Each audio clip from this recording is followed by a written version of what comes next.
Welcome back to the Shattered Rain, Recap and Rewind, where we break down the legends, the losses, and the lightning bolts that shook the realm. Today our deep dive takes us into part 1 of chapter 2, The Forest Tomb. Our mission for this exploration is to journey through this incredibly pivotal chapter. Our heroes faced their pasts, confronted a truly dark reflection of one of their own, and through immense challenge, ultimately discovered a grand new purpose, something that changes everything about their journey going forward. Let's unpack this journey into what the narrative calls the Forgotten Jumble. Days have passed since the literal fall of Astonfel. While the flames are physically far behind them, the smoke still clings to their memories. With each passing day, the lands grow wilder, more untamed, no longer bearing the mark of any kingdom. It's almost as if the world itself is shedding its skin, revealing something ancient beneath. Then on the 4th day, everything shifts dramatically. The trees aren't just thicker or older, they're described as darker, glossier, like it's been lacquered in something ancient. The birds fall silent, which, as anyone who's spent time in a forest knows, is always a red flag, right? Always. And then there's that line, which just gives me chills every time I read it. The wind doesn't rustle, it watches. Yeah. It's such a powerful, eerie detail. It's like the forest itself is a sentient being observing their every move. The air becomes thick and damp, and every single footstep feels like an intrusion. Vines are subtly twisting when no one is explicitly looking, stones are shifting on their own accord, and there are these indiscernible whispers carried on the wind. You can't quite make them out. It's not an overt attack, but it's this symphony of subtle psychological terror building up. But for me, the moment that truly stood out, the one that really creeped me out, was Allie's encounter with the monkey. Yeah. She pauses mid-step, maybe sensing something, and there it is, staring back at her from a branch. And it's described as being too still, too focused. It doesn't blink, neither does she. Just this locked gaze, and then in an instant it's just gone, vanished. A silent watcher, far more profound than just a normal overgrown wilderness. It unnerves you precisely because it's not a clear danger, but an indication that the very rules of reality have shifted around them. Eventually, amidst all this unsettling atmosphere, they find a small clearing. It's described as just large enough to drop their packs and breathe, like the absolute minimum space needed. A tiny island of relative safety. Exactly. It's a small, precious moment of respite. Ed is preparing some frog legs and beef stew.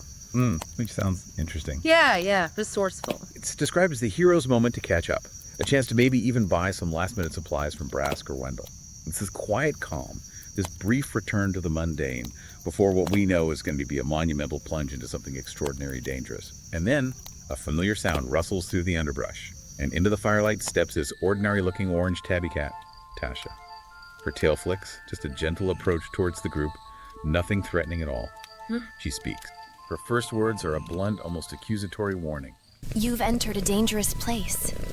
This forest remembers things, even the things best left forgotten. That map of yours? It leads not just to a tomb, but to a truth older than kingdoms. I've come to help you find it, and to stand against Sithra. Wow. She's an unexpected, powerful, and perhaps slightly terrifying ally dropped right into their laps. Then Tasha zeroes in on Acacia, delivering some incredibly powerful, emotionally resonant words that cut right to the core of Acacia's character arc. She says, I know what it's like to live under someone else's shadow, to be shaped by those who claim to love you, who say their power is for your protection, but really, it's just their way of chaining you down. I broke my chains a long time ago. Oof. That hits hard, especially knowing Acacia's background. This connection is profound because it immediately foreshadows Acacia's own impending journey. The atmosphere shifts again, dramatically. You feel it instantly. Distant thunder is heard, quickly approaching above the tree line. A storm is coming, fast. An urgent decision is made. We should try to reach the tomb before the storm gets here. Makes sense. Gotta beat the weather. Or so they think. They gather their things in silence, a new sense of urgency propelling them forward now. The path ahead is narrow, overgrown with roots described like coiled, straining veins. And the canopy completely seals out the sky, plunging them into this thick, charged twilight. The air becomes heavy, wet, and electrified.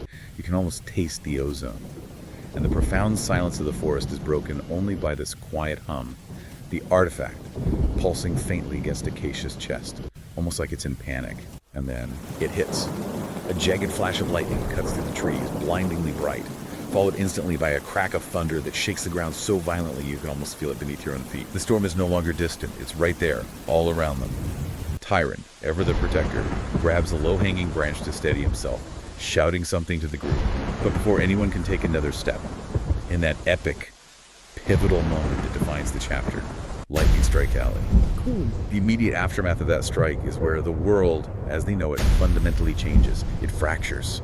The narrative gives us this incredible sensory overload. Blinding white light erupts in every direction. Time lurches, the world breaks. This isn't just a physical change, it's a complete temporal and spatial shift. It's reality itself coming undone. The description of shards of reality peel away like glass from a shattered mirror is incredibly vivid. It illustrates a reality literally coming apart at the seams around them. The familiar forest vanishes, replaced by a sky of swirling storm clouds and a jungle far more ancient, far more primal. And then, from the cacophony, this mysterious, commanding voice calls out, filled with ancient power. You claim this fallen one is yours. Then face the jungle beside her. Let it mark you. Let it judge you. Whoa. This voice sets up the central challenge of the entire time shift, signaling that their arrival here is no accident. It's a divinely orchestrated trial, a test of their collective bond with Allie. The trees are younger, taller, and possibly ancient looking. The air is hotter, more humid, clinging to their skin. There are distant drums echoing through the canopy and the indistinct murmur of voices. They're not alone. And Allie feels different. Lighter, yes, but something is missing. Her storm energy has changed. She doesn't hear that familiar echo anymore. And then the profound, chilling realization washes over her. I've been here before. Oh, that moment of recognition. She remembers. This is her past. The very place they found her after the crash, after the storm that gave her powers. She's back at her own origin point. All right, that's our deep dive for this part. Thanks for watching. Like and subscribe to stay up to date with the latest videos. And stay tuned for the second part of Chapter 2.